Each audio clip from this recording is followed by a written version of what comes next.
یہ جب کوئی فارغ ٹائم ہو پورے ہفتے، ایک تو ریسرچ آپ کرتے ہوں گے بہت زیادہ، اپنی انٹرٹینمنٹ کے لیے کیا کرتے ہیں؟ انٹرٹینمنٹ میری جو ہے وہ یوٹیوب کے اوپر ڈسکوری چینل دیکھنا، نیشنل جغرافک دیکھنا، ہسٹری سے ریلیٹڈ چینل، یہ ہے میری. موویز وغیرہ دیکھتے ہیں آپ؟ نہیں موویز کوئی مووی دیکھی ہو؟ نہیں، چھوٹے موٹے کو کلپ. آپ نے بھی نائک شائک کا ذکر کیا. ہاں وہ کلپس میں نے دیکھے ہوئے نا، اس وجہ سے. کوئی فیوریٹ فلم؟ ہاں وہ گیتا رانی میری فیوریٹ فلم ہے. پوری دیکھی ہوئی ہے؟ ہاں وہ دیکھی ہوئی ہے. کون ایکٹریس ہے؟ میں نے نہیں ویسے دیکھی ہوئی. مجھے تو پتہ ہی نہیں ان کے نام. میں نے تو اس تھیم کے اوپر غور کیا کہ یہ بھی ایک طریقہ ہو سکتا ہے فلم بنانے کا جس میں کوئی ولگر چیز نہ ہو اور آپ لوگوں کو اچھا میسج. Favourite song? اعوذ باللہ من الشیطان الرجیم، بسم اللہ الرحمن الرحیم. سامعین محترم، انجینئر محمد علی مرزا کی ایک ویڈیو دیکھنے کو ملی جس میں اینکر اس سے فلم وغیرہ کے حوالے سے سوال کر رہا ہے. انجینئر محمد علی مرزا سے اینکر نے سوال کیا کہ آپ کی فیوریٹ فلم کون سی ہے. اس پر انجینئر محمد علی مرزا نے کہا کہ میں چھوٹے چھوٹے کلپس دیکھ لیتا ہوں، البتہ گیتا رانی میری فیوریٹ فلم ہے. اینکر نے پھر سوال کیا کیا پوری دیکھی ہے؟ انجینئر محمد علی مرزا نے کہا جی ہاں میں نے پوری دیکھی ہے. یعنی پہلے مرزا صاحب کہہ رہے تھے کہ یوٹیوب پر جو چھوٹے چھوٹے کلپس آ جاتے ہیں میں وہ دیکھ لیتا ہوں، پھر گیتا رانی پوری فلم دیکھ لی. اچھا، اس میں اینکر کو بھی نہیں پتا تھا کہ کون کون سے اس میں فلم سٹار موجود ہیں. یہ حقیقت انجینئر محمد علی مرزا کی کہ پہلے چھوٹے چھوٹے کلپس، اس کے بعد پوری فلم. بہرحال یہ کوئی مرزا صاحب نے سچ نہیں بولا کہ انہوں نے پوری فلم صرف گیتا رانی دیکھی ہے، بلکہ پی کے فلم بھی یہ پوری دیکھ چکے ہیں. ٹوپی والا بندہ کسی سبز پگڑی والے کو دکھایا گیا کہ شکل سے نجدی لگتا ہے، اور ایک گرین پگڑی والا وائٹ کپڑوں میں بندہ دکھائے کسی دیوبندی کو، کہیں گے شکل سے بدعتی لگتا ہے. اور بوتھیوں سے فیصلہ کرتے ہو، پھر وہ پی کے فلم ٹھیک بنی ہوئی ہے، بالکل تمہارے بارے میں ہی بنی ہے، صحیح بنائی ہے انہوں نے. تم لوگ اس قابل تھے کہ تمہیں اس طریقے سے بات سمجھائی جاتی. ایک ویڈیو کے اندر یہ پی کے فلم کے بارے میں کہتے ہیں کہ پی کے فلم تمہارے لیے ہی بنائی گئی ہے. یعنی مرزا صاحب نے فلم بھی دیکھی اور فلم دیکھنے کے بعد اس سے ریزلٹ بھی نکال لیا. تو ریزلٹ تبھی نکلتا ہے جب کوئی چیز پوری دیکھی جائے. تو پی کے فلم کے حوالے سے مرزا صاحب کہتے ہیں کہ تمہارے لیے ہی بنائی گئی. تو گیتا رانی بھی مرزا صاحب نے دیکھ لی، پی کے فلم بھی دیکھ لی، اور ہر وہ ویڈیو جو چھوٹے چھوٹے کلپس آتے ہیں فلموں کی صورت میں مرزا صاحب وہ مزے سے دیکھتے ہیں. اچھا، صرف یہی نہیں، ایک اور اینکر نے انجینئر محمد علی مرزا سے سوال کیا ٹوٹے وغیرہ کے حوالے سے. فلمیں دیکھتے ہیں، کون سی ویڈیو فلمز کی بات کر رہے ہیں؟ یہ کچھ ٹویٹر پہ ٹوٹے آ جاتے ہیں، کچھ میں تو زیادہ یوٹیوب پہ جو چیز یوٹیوب پہ بھی آ جاتے ہیں. یوٹیوب پہ جو چیزیں آتی ہیں میرے تک پہنچ جاتی ہیں. حریم شاہ جو ٹوٹے جاری کرتی ہے، چلے وہ یوٹیوب پہ تو چل نہیں سکتی کیونکہ یوٹیوب کے اوپر تو اس طرح کی بےہودہ فلموں چلنے نہیں دیتے. ویڈیو فلمیں دیکھتے ہیں. مرزا صاحب ٹوٹے وغیرہ دیکھتے ہیں جو ٹویٹر وغیرہ پر آتے ہیں، تو مرزا صاحب نے منع کر دیا. اچھا، اس کے بعد اینکر نے سوال کیا کہ حریم شاہ جو ٹوٹے جاری کرتی ہے وہ، تو مرزا صاحب نے کہا کہ وہ تو یوٹیوب پر نہیں چل سکتے کیونکہ یوٹیوب پر ایسی بےہودہ چیزیں الاؤ نہیں ہیں. یعنی مرزا صاحب حریم شاہ کے ٹوٹے دیکھ چکے ہیں جس طرح مرزا صاحب پی کے فلم و گیتا رانی دیکھ چکے تھے. تو مرزا صاحب حریم شاہ کے ٹوٹے کے بھی شوقین ہیں. تو یہ حقیقت ہے انجینئر محمد علی مرزا کی. یہی وجہ ہے کہ نوجوانوں کو اتنی آسانی دے رہا ہے اپنے پاس قریب کرنے کے لیے. فلموں کی اجازت اس شخص نے دے دی. اچھا، لیکن ابھی مزید آگے بڑھیے، مزید فلموں کے حوالے میں آگے چل کر دوں گا، لیکن انجینئر محمد علی مرزا کے اصولوں ہی کے مطابق انجینئر محمد علی مرزا کو جواب حاضر ہے. نیکسٹ کوشچن ہے، آج کل یوٹیوب پر جو ولاگز کا ٹرینڈ ہے تو کیا یہ دیکھنا بھی اسی طرح گناہ ہے جس طرح ڈرامے دیکھنا؟ یعنی ولاگز اگر لوگوں کی آپ ذاتی زندگی کو دیکھ رہے ہیں اور اس میں ان کی فیملی لائف کو دیکھ رہے ہیں تو یہ تو فضول حرکت ہے، بالکل نہیں دیکھنی چاہیے، ٹائم ضائع کرنے والی بات. اور اگر ان ولاگ سے مراد آپ کو سائنٹیفک ڈسکوریز ہیں ان کو دیکھ رہے ہیں اور نیچر کو جو لوگ فلما رہے ہیں اس کو دیکھ رہے ہیں پھر تو ٹھیک ہے. یعنی ہر وہ منظر جو عام زندگی میں دیکھنا درست ہے نا، اسی کو ویڈیو میں دیکھنا درست ہوگا. بس سمپل فارمولا ہے. نیکسٹ. یعنی ہر وہ منظر جو عام زندگی میں دیکھنا درست ہے نا، اسی کو ویڈیو میں دیکھنا درست ہوگا. بس سمپل فارمولا ہے. نیکسٹ. مرزا صاحب سے ایک لائیو سیشن کے اندر سوال ہوا ولاگز وغیرہ کے حوالے سے. تو مرزا صاحب نے کہا کہ اگر کوئی فیملی وغیرہ کے حوالے سے فالتو فیملی کا جو ولاگز ہے وہ نہ دیکھیں، ہاں کوئی اس سے کچھ آپ کو حاصل ہو رہا ہو, کوئی سبق مل رہا ہو ولاگس کے اندر, تو آپ وہ دیکھ سکتے ہیں. اچھا, اس کے بعد انجینئر محمد علی مرزا نے ایک اصول بیان کیا. مرزا صاحب کہتے ہیں کہ ہر وہ منظر جو عام زندگی میں جس کا دیکھنا درست ہو وہی ویڈیو میں دیکھنا درست ہے. بس سمپل فارمولہ ہے. اب اس فارمولے کو دیکھتے ہوئے ہم مزید آگے چلتے ہیں اور غور و فکر کرتے ہیں کہ مرزا صاحب کے فارمولے اور مرزا صاحب کی حرکتیں کیا یہ میچ ہو رہی ہیں یا نہیں ہو رہی. اچھا, مرزا صاحب سے ٹی وی دیکھنے کے حوالے سے سوال ہوا. سر, آج کل کا ایک بہت بڑا مسئلہ ہے نظروں کی حفاظت. بے شک بہت بڑا ایشو. مرد عورتوں کو اور عورتیں مردوں کو دیکھتی ہیں, اور خاص طور پر یہ جو معاملہ ہوتا ہے وہ ٹی وی کے حوالے سے بہت زیادہ ہوتا ہے. ٹی وی جو بھی خبریں بھی دیکھ لیں یا جو مرضی دیکھ لیں, ان میں یہ چیز بہت زیادہ ہے. اب کسی کے ذہن میں بھی یہ چیز نہیں آتی کہ یہ گناہ ہے. نہیں آتی, آپ کے ذہن میں بھی آتی ہے, میرے ذہن میں بھی آتی ہے. ٹھیک ہے کہ دیکھنے کے بارے میں سوال ہوا. سوال کرتے ہوئے شخص نے پوچھا کہ کسی کے ذہن میں بھی نہیں آتا کہ یہ گناہ ہے. کسی کے ذہن میں بھی نہیں آتا کہ لوگ ٹی وی دیکھ رہے تھے عام روٹین کے اندر, کسی کے ذہن میں بھی نہیں آتا کہ یہ گناہ ہے. مرزا صاحب جواب کہتے ہیں نہیں آتا ہے, آپ کے بھی ذہن میں آتا ہے, میرے ذہن میں بھی آتا ہے کہ یہ گناہ ہے. ٹی وی دیکھنا کیا ہے؟ گناہ ہے. مرزا صاحب کے اصول کے مطابق مرزا صاحب بتا کیا رہے ہیں, کر کیا رہے ہیں. اچھا, اسی طرح ایک اور سوال ہوا. میں آپ کو یہ سارے ثبوت پیش کروں گا اور ویڈیو کی صورت میں ہر آپ کو ایک ایک چیز کا ثبوت انشاءاللہ ملتا رہے گا. مرزا صاحب سے ایک اور سوال ہوا. غیر محرم کو دیکھنا. جی, نیکسٹ کوشچن ہے, کیا ٹی وی یا موبائل پر کسی غیر محرم کو دیکھنے سے وضو ٹوٹ جاتا ہے؟ وضو توڑنے والی چیزوں میں یہ نہیں ہے, لیکن غیر محرم کو دیکھنا تو ویسے ہی منع ہے. غیر محرم کو دیکھنے کے حوالے سے کہ کیا غیر محرم کو دیکھنے سے وضو ٹوٹ جائے گا؟ اب مرزا صاحب جواب دیتے ہیں وضو تو نہیں ٹوٹے گا, بہرحال غیر محرم کو دیکھنا ویسے ہی گناہ ہے. یعنی آپ خود دیکھیں, مرزا صاحب اصول بیان کر رہے تھے پیچھے کہ ہر وہ منظر جو عام زندگی میں جس کا دیکھنا منع ہو وہ منع, دیکھنا درست ہو وہ ویڈیو میں دیکھ سکتے ہیں. لیکن یہ مرزا صاحب خود کہہ رہے ہیں غیر محرم کو دیکھنا ویسے ہی گناہ ہے. تو مرزا صاحب خود گناہ میں ملوث ہیں. اچھا, اسی ویڈیو کے اندر آپ کے سامنے جو ویڈیو چلی ہے, مزید پردے کے حوالے سے چونکہ مرزا صاحب نے اصول بیان کر دیے تھے, اب مرزا صاحب ہی سے پوچھتے ہیں مرزا صاحب احادیث میں پردے کے حوالے سے کس کا کیا پردہ ہے یہ بھی بیان کر دیجئے. صحیح بخاری میں ہے, مسلم میں بھی, کہ نبی علیہ السلام سے اچانک اٹھ جانے والی نظر کے بارے میں پوچھا گیا تو فرمایا کہ مجھے اللہ نے حکم دیا کہ میں فوراً نیچے کر لوں.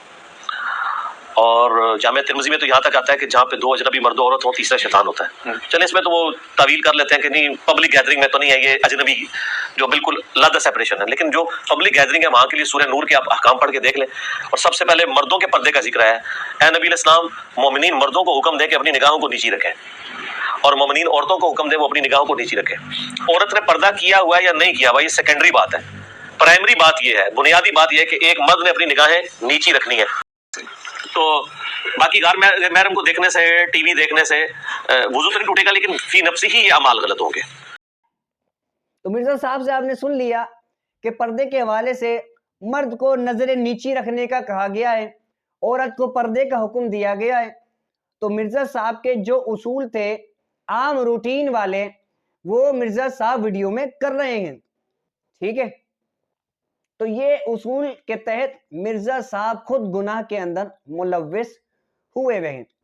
مزید چلتے ہیں فلموں کے حوالوں کی طرف. سیدنا زید ابن ارقم سابقون الاولون میں سے ہیں. یہ دار ارقم ان کا تھا. وہ عمر سیریز میں بھی آپ دیکھ لیں, مکہ شریف میں گھر تھا جہاں نبی صلی اللہ علیہ وآلہ وسلم دعوت و تبلیغ کا کام کرتے تھے. حرم میں تو کافر نہیں آنے دیتے تھے. وہ اس طرح کہ ایک جگہ پہ مرزا جیلمی نے سیدنا زید بن ارقم رضی اللہ تعالیٰ عنہ کا تعارف کرواتے ہوئے یہ کہا کہ زید بن ارقم یہ سابقون اولون صحابہ میں سے ہیں, اور دار ارقم انہی زید بن ارقم رضی اللہ تعالیٰ عنہ کا تھا جو کہ عمر سیریز فلم میں فلمایا گیا ہے کہ دار ارقم زید بن ارقم صحابی کا تھا. پہلی بات تو یہ ہے کہ زید بن ارقم رضی اللہ تعالیٰ عنہ یہ مدنی خزرجی انصاری صحابی ہیں, اور چھوٹی عمر کے صحابہ میں سے تھے، سابقون اولون میں سے ان کا شمار مرزا جرمی کر رہا ہے، اور یہ ثابت کر رہا ہے کہ دار ارقم زید بن ارقم صحابی کا گھر تھا، جبکہ حقیقت یہ ہے کہ دار ارقم مکہ شریف میں تھا اور یہ گھر تھا ارقم بن ابی ارقم المخزومی رضی اللہ تعالیٰ عنہ کا۔ فلم کا حوالہ دے کے دار ارقم زید بن ارقم رضی اللہ تعالیٰ عنہ کا گھر ثابت کیا، اور کتاب کیا کہتی ہے؟ یہ معرفت الصحابہ امام ابو نعیم الاصفہانی کی، اس کی جلد نمبر 1 صفحہ نمبر 293 اور ترجمہ نمبر ہے 200۔ الارقم بن ابی الارقم المخزومی، ارقم بن ابی ارقم المخزومی رضی اللہ تعالیٰ عنہ، یہ وہ صحابی ہیں جن کے بارے میں امام ابو نعیم الاصفہانی المتوفیٰ 430 ہجری وہ لکھتے ہیں وَهُوَ الَّذِي اسْتَخْفَى النَّبِيُّ صلی اللہ علیہ وسلم فی دارہ بمکہ، یہ وہ صحابی ہیں جن کے گھر میں نبی پاک صلی اللہ علیہ وآلہ وسلم نے اپنے آپ کو پوشیدہ رکھا مکہ شریف میں۔ وَيُعْرَفُ الْيَوْمُ بِدَارِ الْخَیزران فی اسفل الصفا، اور ان کا گھر جو دار ارقم تھا آج دار خیزران کے نام سے معروف ہے، جو کہ کوہ صفا سے نچلی جگہ پہ ہے۔ حین اسلم عمر بن الخطاب رضی اللہ عنہ، جہاں حضرت عمر ابن خطاب رضی اللہ تعالی عنہ نے اسلام قبول کیا، فتکاملوا 40 رجلا، اور وہاں 40 مسلمانوں کی تعداد مکمل ہوئی۔ 40 کی تعداد میں مسلمان جب ہوئے حضرت عمر فاروق رضی اللہ تعالیٰ عنہ کے اسلام قبول کرنے پر، تو انہی کے گھر میں حضرت عمر نے اسلام قبول کیا، جس کو اس وقت دار ارقم کہا جاتا تھا اور آج اس کو دار خیزران کہا جاتا ہے۔ اب یہ جو ارقم بن ابی ارقم ہے، ان کا ہے گھر دار ارقم، اور مرزا جرمی نے فلم کا حوالہ دے کے ثابت کرنے کی کوشش کی ہے کہ وہ دار ارقم زید بن ارقم رضی اللہ تعالیٰ عنہ کا گھر تھا۔ تو یہ مرزا جلمی اس سے ثابت ہو گیا کہ یہ فلمی کذابی ہے، علمی کتابی نہیں ہے۔ پھر ایک جگہ پہ اس نے فلم کا دوسرا حوالہ پیش کیا، اور یہ مختار ثقفی جو ہیں ان کے جو والد ہیں اچھا ابو عبیدہ، وہ صحابی ہیں۔ اچھا یہ بات ثابت ہے؟ بالکل ثابت ہے۔ ابو عبیدہ ثقفی، یہ جنگ قادسیہ سے پہلے جو بڑا مارکا ہوا تھا رشین اس کے ساتھ پرشین امپائر کے ساتھ، اس میں لیڈر تھے مسلمانوں کے وہ ابو عبیدہ ثقفی۔ بالکل، وہ تو غسل شہادت کر کے میدان عمل میں اترا کرتے تھے اور شہید ہوئے تھے، اور یہ ہاتھی کے نیچے آ کے، اور یہ سین عمر سیریز کے اندر فلمایا ہے قطر والوں نے۔ مختار بن ابی عبید الثقفی کا تعارف کرواتے ہوئے اور اس کے فضائل بیان کرنے کے لیے کہ مختار بن ابی عبید الثقفی، یہ ابو عبیدہ ثقفی صحابی کا بیٹا ہے، کہتا ابو عبیدہ ثقفی صحابی کا بیٹا ہے، اور یہ ابو عبیدہ ثقفی وہ صحابی ہیں جن کو عمر سیریز فلم میں فلمایا گیا ہے کہ ہاتھی کے پاؤں کے نیچے آ کے جو شہید ہو گئے تھے۔ کون؟ ابو عبیدہ الثقفی صحابی۔ چاہیے تو یہ تھا کہ مرزا جیلمی حوالہ پیش کرتا کہ فلاں کتاب میں مستند حوالہ یہ موجود ہے اور لکھا گیا ہے کہ یہ ابو عبید الثقفی یہ صحابی رسول ہیں اور انہوں نے نبی پاک صلی اللہ علیہ وآلہ وسلم کی زیارت کی ہے۔ ایک تو اس نے نام کا ابو عبیدہ، جبکہ صحیح نام ہے ابو عبید بن مسعود الثقفی۔ ابو عبیدہ کی جگہ پہ ابو عبید۔ اور جہاں تک بات ہے ابو عبید بن مسعود الثقفی کے صحابی رسول ہونے کی، مرزا جیلمی کو کتاب سے حوالہ پیش کرنا چاہیے تھا، کتاب کا حوالہ نہیں۔ حوالہ کس کا؟ فلم کا حوالہ پیش کر رہا ہے۔ اب کتاب کیا کہتی ہے؟ یہ کتاب ہے البدایہ والنہایہ، حافظ ابن کثیر کی، جلد نمبر 8 صفحہ نمبر 319 پر حافظ ابن کثیر نے مختار بن ابی عبید الثقفی کا تعارف کرواتے ہوئے لکھا ہے کہ اسلم ابوہ فی حیات النبی صلی اللہ علیہ وسلم، کہ مختار بن ابی عبید الثقفی کے والد ابو عبید الثقفی وہ نبی پاک صلی اللہ علیہ وآلہ وسلم کی ظاہری حیات طیبہ میں اسلام لائے، ولم یراہ، لیکن انہوں نے نبی پاک علیہ الصلوۃ والسلام کی زیارت نہیں کی، لم یراہ، حضور کو انہوں نے نہیں دیکھا، فلہذا لم یذکرہ اکثر الناس فی الصحابہ، اس لیے اکثر لوگوں نے یعنی اکثر علماء نے، اکثر اہل سیر نے ان کو صحابہ میں شامل نہیں کیا، ان کا صحابہ میں ذکر نہیں کیا۔ اگرچہ بعض کتابوں میں ابو عبید بن مسعود الثقفی کا ذکر صحابہ میں شامل کیا گیا ہے، یہ بات تو کنفرم ہے کہ انہوں نے نبی پاک صلی اللہ علیہ وآلہ وسلم سے کوئی حدیث اور کوئی روایت نہیں کی، البتہ جہاں تک تعلق ہے ان کے صحابی ہونے کا تو حافظ ابن کثیر کہتے ہیں کہ اکثر علماء نے ان کا ذکر صحابہ میں نہیں کیا، اگرچہ بعض نے ان کا ذکر کیا ہے، لیکن بہرحال مرزا جرمی نے اس پر کوئی حوالہ پیش نہیں کیا۔ سورہ ہود میں زیادہ ڈیٹیل آتی ہے حضرت نوح علیہ السلام کے حوالے سے، اللہ کی وحی سے بنی۔ آپ ایک فلم ہالی ووڈ کی دیکھ لیں نوحہ، اس میں انہوں نے بتائی ہے کشتی کیسے بنی ہے، راتوں رات درخت اگے ہیں، ان کے پھٹے تیار ہوئے ہیں، معجزانہ طور پہ ہوا سب کچھ، اور یہ ایک دن میں کشتی نہیں بنی ہے، کئی مہینوں میں بنی ہے۔ وہ قرآن میں آتا ہے نا کہ وہ مذاق اڑاتے تھے، ٹھیک ہے نا جی، تو اللہ تعالیٰ کی غیبی تائید حاصل تھی، ٹھیک ہے، تو کشتی بن گئی۔ مرزا جرمی کے فلمی قذابی ہونے کا تیسرا حوالہ، اس نے ایک لیکچر میں سیدنا نوح علیہ السلام کے حوالے سے تذکرہ کیا اور اس میں ان کی کشتی کا ذکر کیا کہ نوح علیہ السلام نے کشتی کس طرح بنائی، اور حوالہ کس کا دیا؟ حوالہ دیا ہے فلم کا، کہ ہالی ووڈ کی ایک فلم ہے نوحہ، آپ اس کو دیکھ لیں، اس میں پورا دکھایا گیا کہ کس طرح سے کشتی تیار ہوئی ہے، کس طرح راتوں رات درخت اگے ہیں اور پھٹے چرے ہیں اور کشتی تیار ہوگی، اور اسی منٹ کے اندر دوبارہ اس نے بیان کیا کہ وہ کشتی تیار کرتے ہوئے انہیں کئی مہینے لگ گئے تھے۔ اب یہ جو فلم کا حوالہ پیش کر کے اس نے یہ کہا کہ راتوں رات درخت اگے ہیں اور پھٹے چر گئے ہیں، اس کا حوالہ یہ کہاں ہے؟ یہ کسی کتاب میں اس کا تذکرہ موجود نہیں ہے، نہ کسی کتاب کا اس نے حوالہ پیش کیا ہے۔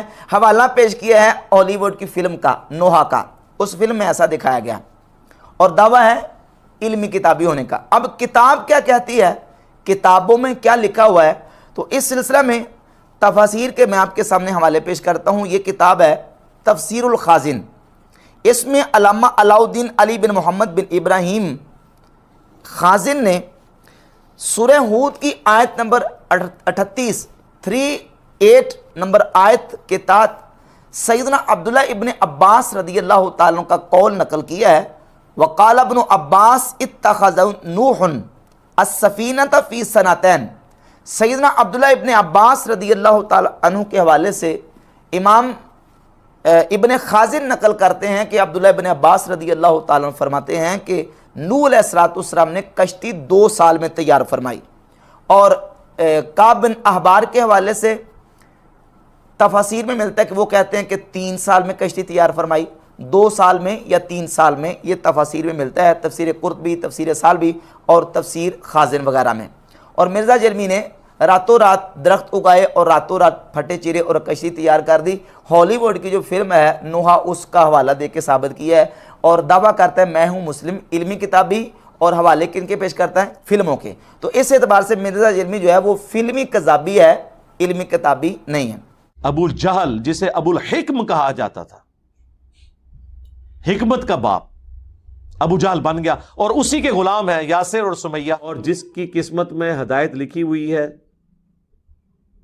چاہے وہ دور دراز کا ایک حبشی غلام عمار ابن یاسر یا بلال حبشی کیوں نہ ہو یا سلمان فارسی کیوں نہ ہو، وہ ہدایت پہ آ جائے گا۔ سیدنا عمار ابن یاسر بھی حبشی تھے، تو حبشی جو ہے وہ کتنا خوبصورت ہو سکتا ہے، رنگ تو کالا ہی ہوگا، ناک تو موٹا ہی ہوگا، اور تو موٹے ہی ہوں گے۔ مرزا جرمی کے فلمی قذابی ہونے کا چوتھا حوالہ، مرزا جرمی نے سیدنا عمار ابن یاسر رضی اللہ تعالیٰ عنہ کا جو انٹروڈکشن اور تعارف کروایا ہے وہ یہ ہے کہ عمار ابن یاسر رضی اللہ تعالیٰ عنہ حبشی تھے، اور حبشی کے ہونٹ تو موٹے ہوتے ہیں، رنگ تو کالا ہی ہوتا ہے۔ اب یہ جو عمار ابن یاسر رضی اللہ تعالیٰ عنہ کا مرزا جرمی نے تعارف کروایا ہے، یہ کس کتاب کی بنیاد پہ، یا کس کتاب میں یہ لکھا ہو کہ عمار ابن یاسر حبشی تھے اور ان کا رنگ کالا تھا اور ہونٹ موٹے تھے، کسی کتاب کا حوالہ مرزا جرمی کے پاس موجود نہیں ہے۔ یہ مرزا جرمی نے ان کا پورا نقشہ جو اخذ کیا ہے یہ فلم سے اخذ کیا ہے۔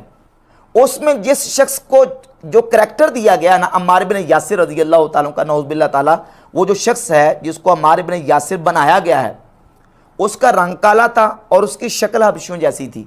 تو مرزا جرمی نے اس فلم سے یہ چیز اخذ کی ہے کہ عمار ابن یاسر بھی حبشی ہوں گے اور ان کا رنگ کالا ہوگا، جبکہ کتابیں اس دعوے کا ساتھ دینے کے لیے تیار نہیں ہیں۔ کتابیں کیا کہتی ہیں؟